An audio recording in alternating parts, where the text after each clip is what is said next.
about Leopold's Book Bar Cafe. It's Madison's bookstore for night owls, open till midnight every night. They've got lunch now, and starting next month, dinner next door at their sister restaurant, Fabiola's Spaghetti House and Deli. Leopold's is also perfect for holiday gifts, by the way, with over 5,000 books and hundreds of wines. Head over to Greenbush and stop in at Leopold's.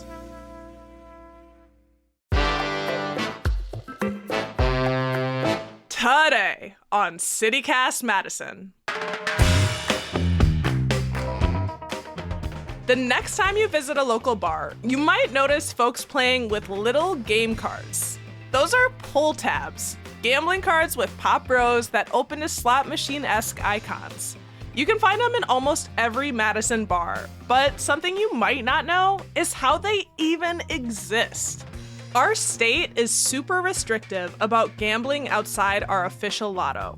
Yet, the pull tab creator outsmarted the system. We sat down with Milwaukee journalist T. Krulos earlier this year for this story.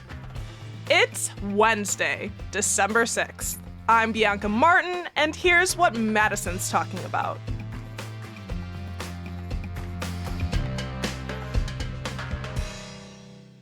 T, hello. Hey, thanks for having me. Yes, thanks for joining us. So, before we get too deep, what is a pull tab? Yeah, so people might have noticed this in a bar, even if they haven't played it, but pull tabs are these little cardboard pieces, and they cost $1, and you have this sort of satisfying unzipping of these tabs on the back, and you can potentially win. That's a good way to describe it, satisfying unzipping. It is. It's got like this texture and feeling when you pull it. Yes. And on the other side are these little like slot machine icons, like fruits and symbols.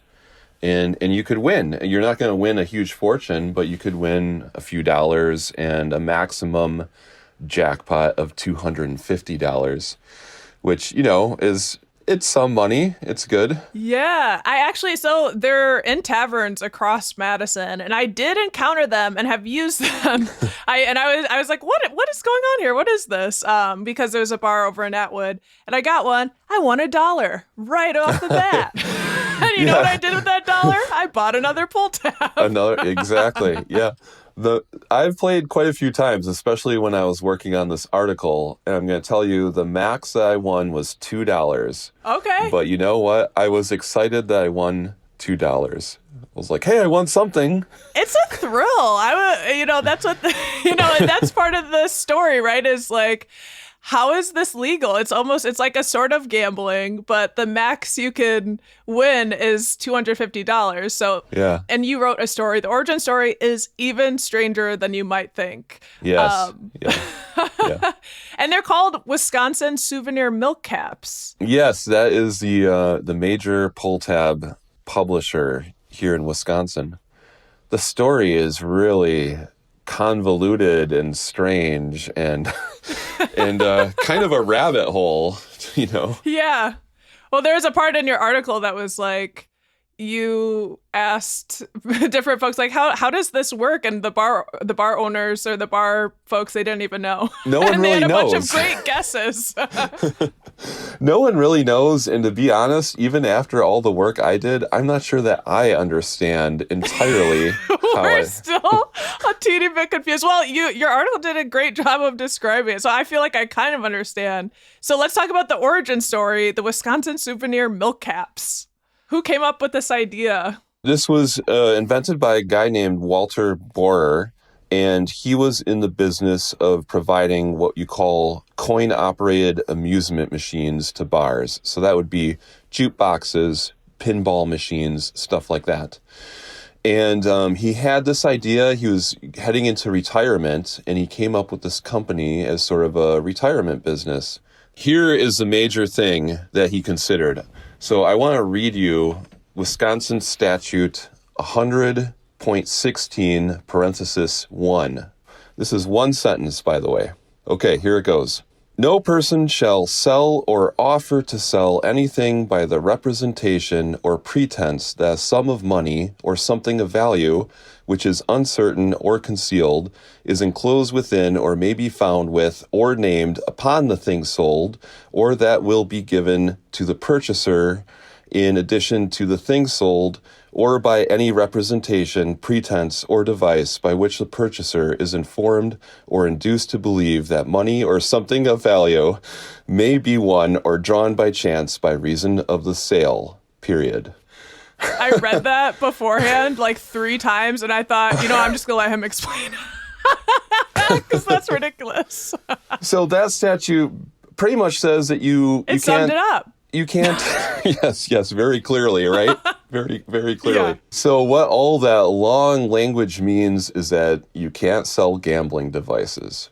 However, that statute also provides exceptions to that rule. And this is where Walter saw loopholes that he could take advantage of. So there's a couple of arguments as to why this is not an illegal gambling piece. And one is that if you can attach the gambling piece to something of value, then you can find that loophole. So, for example, McDonald's will do their Monopoly game, and you get a game piece, but you also get French fries with it, right? Classic. Loved those, the little stickers. Yeah. So a lot of companies do that, and so Walter was like, he remembered that when he was a child, they used to do milk delivery, and on the milk caps, they had a little game, and you would pull a tab, and you could win a free quart of milk or some ice cream or butter. But because it was attached to a bottle of milk, then that made it legal. So he remembered that, and at the time he formed this company, Pogs were very popular. I don't know if you remember Pogs. From the 90s? Yes. I've seen them. Pogs were like a trend, and they're these little cardboard circles that have a cartoon character on it or something like that. So his argument with his pull tabs was that he has a circle design on the front that changes, and his argument was that you could cut that circle out and collect it as a Pog, and therefore the game piece had value other than gambling, which is a pretty clever loophole to think of. Yes. Nowadays, that's why people are buying them, so they can collect Pogs, and most people don't.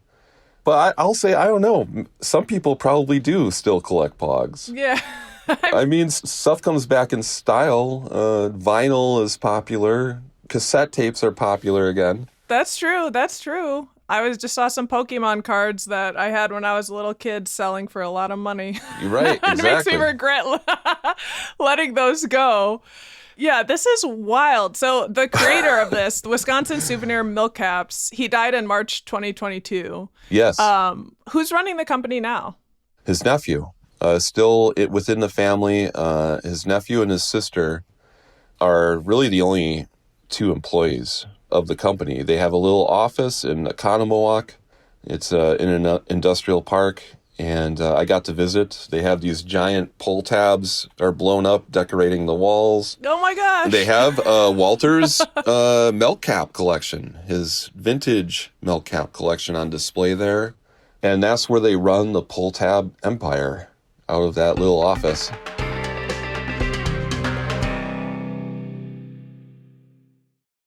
I remember thinking, when I got my first pull tab, how does this work? And I was like, okay, so I just go to the bar and I get a dollar. Like, who's giving me this dollar? Is it the bar? I feel a little bad taking a dollar. Talk about Midwestern. I feel bad for taking a dollar. But how do the logistics of this business work? Like you said, you could win up to $250. It's kind of a complicated process. So Wisconsin Souvenir Milkcaps provides the game pieces, and most of those are sold to distributors. And they provide bars with a lot of pinball games and dollar change machines and stuff like that. There's not a lot of profit in selling a pull tab because that's now split between the bar, the distributor, and the company that made it. But if you multiply that dollar by the millions of pull tabs being played across the state, then it's some good extra money. What does the Department of Revenue, who runs Wisconsin's official lottery, think about souvenir milk caps? They're not happy with it. Yeah. At all. They see it as stepping on their toes, cutting into their own profits from their state-sanctioned lotteries.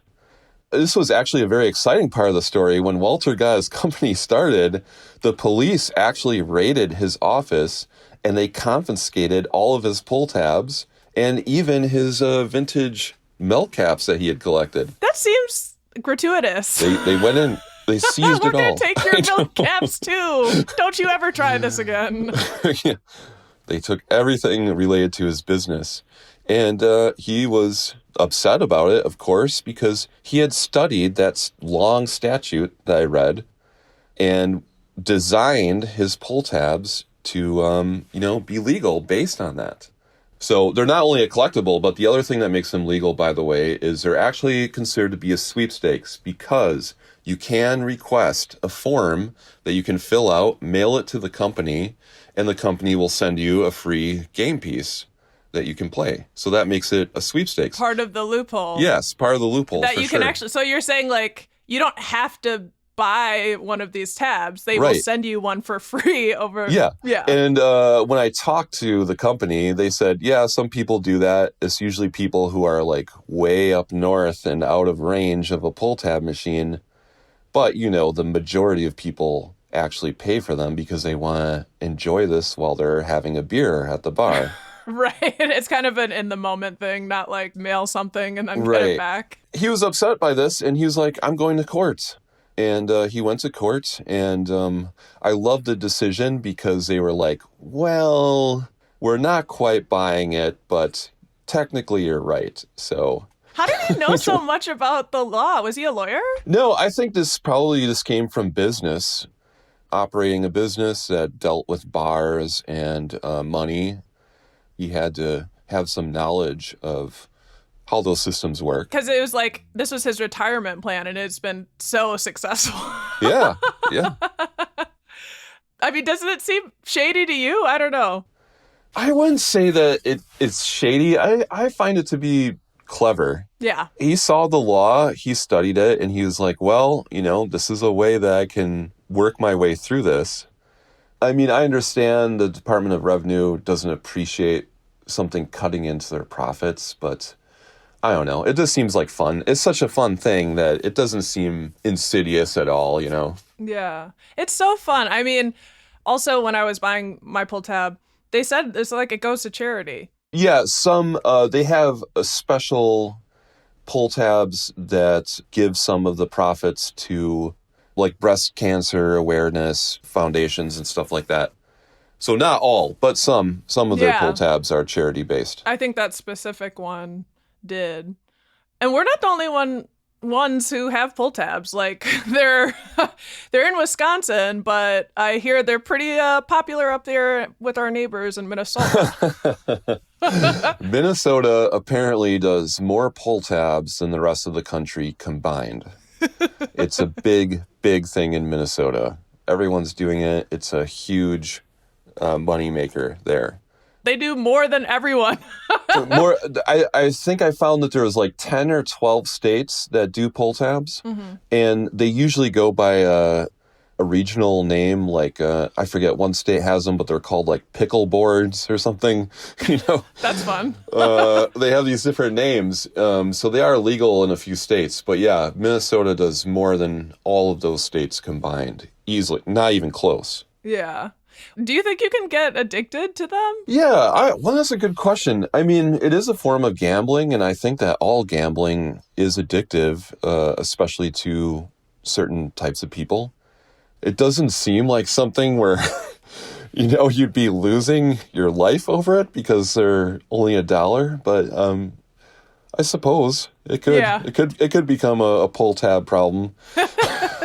Well, so you've done it a bunch, right? And you said the most you've won is $2. $2, yeah. But the max is $250. I'm curious, what are the odds of winning? Are they better than Powerball? I forget what the odds are, but it does state them on the pull tab itself. That is one of the things, according to that statute, that you must do. You must keep records of the winners, you must clearly state the odds of the game on the game piece. That's fair. I think it's like 1 in 700 or something like that is a winner.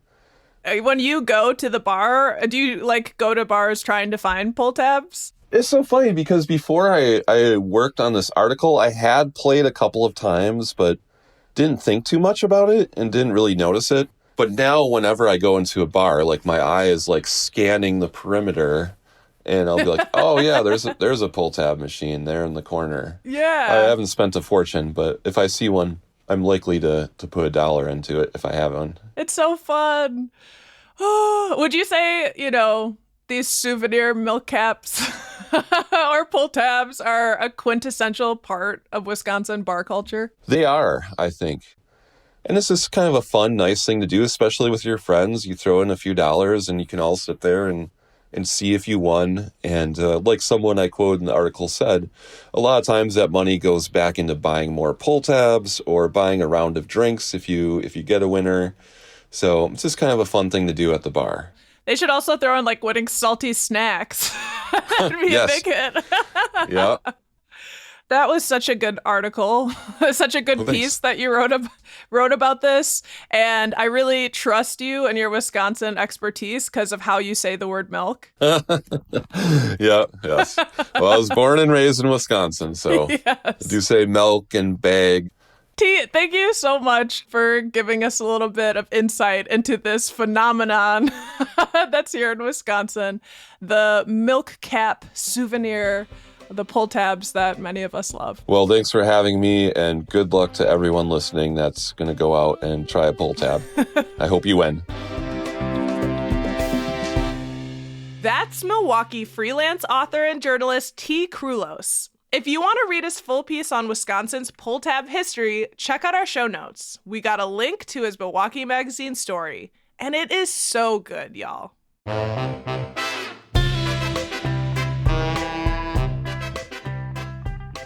That's all for today here on City Cast Madison. I'm Bianca Martin. If you enjoyed the show, why not share this episode with someone still waiting to cash out on their Beanie Baby collection? We'll be back tomorrow morning with more stories from around the city. Until then,